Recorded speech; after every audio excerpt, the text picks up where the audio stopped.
bertepatan 7 September 1940 sebagai Abdurrahman Ad-Dakhil. Nama Ad-Dakhil adalah pemberian ayahandanya, Kiai Haji Abdul Wahid Hashim, yang artinya sang penakluk, terinspirasi sosok perintis kejayaan dan pembaharu Islam dari dinasti Umayyah di Spanyol.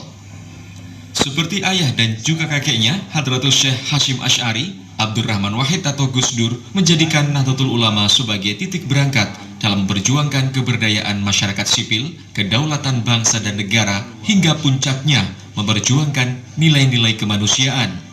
Melalui Nahdlatul Ulama pula, Gus Dur membuktikan sebagai seorang kiai dengan kedalaman ilmu pesantren yang dimilikinya, Gus Dur mampu tampil menjadi pemimpin dan guru bangsa bagi Indonesia yang bineka.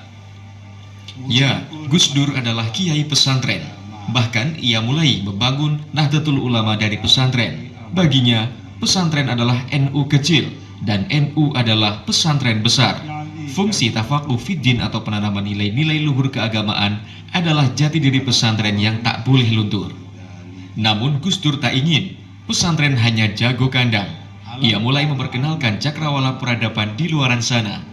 Di saat yang sama, Gus Dur mempromosikan akan tingginya nilai tradisi, dalamnya keilmuan, serta bijaknya para kiai dan kaum santri dalam membina masyarakat menghadapi dinamika kehidupan. Jadilah Gus Dur jendela baru peradaban bagi pesantren. Awal tahun 1970-an, organisasi Nahdlatul Ulama sedang terjerat sistem politik kepartaian rezim Orde Baru di bawah pimpinan Presiden Soeharto. Nahdlatul Ulama yang dalam isyarah Syekhona Khalil Bangkalan adalah tongkat Nabi Musa melawan culasnya rekayasa dan kelaliman Fir'aun, tiba-tiba tak berkutik di bawah lagam dan ritme permainan kekuasaan Orde Baru. Kebesaran Nahdlatul Ulama tereliminir menjadi bagian kecil sebuah partai politik yang tak berdaya. Lebih dari satu dasawarsa, situasi pelik bergelayut hingga muncul kesadaran dan keberanian para kiai bijak bestari bersama serombongan anak muda yang mencari jalan keluar, mengembalikan Nahdlatul Ulama ke jati dirinya semula. Para kiai itu ada nama Kiai As'ad Syamsul Arifin, Kiai Ahmad Siddiq, Kiai Mahrus Ali, Kiai Ali Maksum, dan sejumlah pribadi teladan lainnya. Di kalangan mudanya, Gus Dur adalah sang komandan bersama Fahmi Saifuddin Zuhri, Mustafa Bisri, dan sejumlah nama lainnya.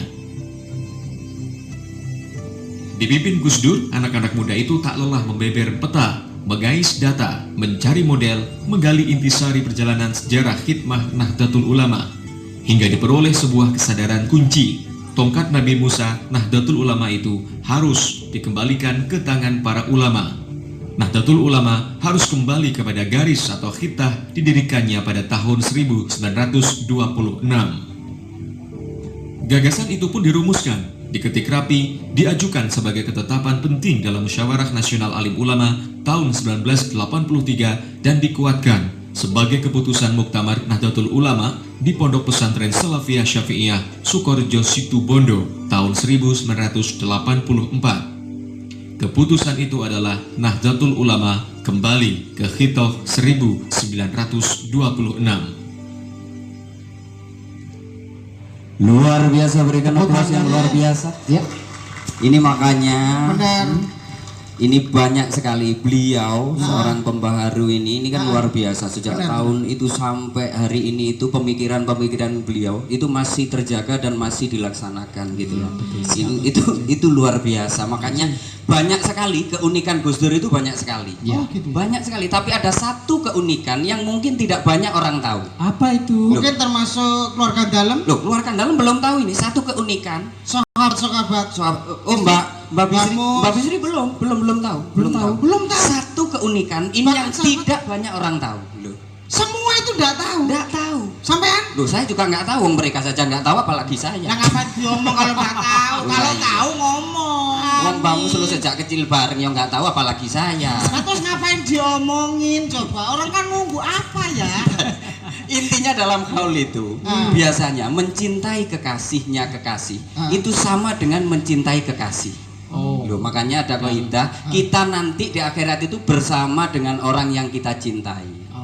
Makanya nanti ada Kanjeng Nabi, Iya. itu ada sahabat, ada tabiin, tabiut tabe.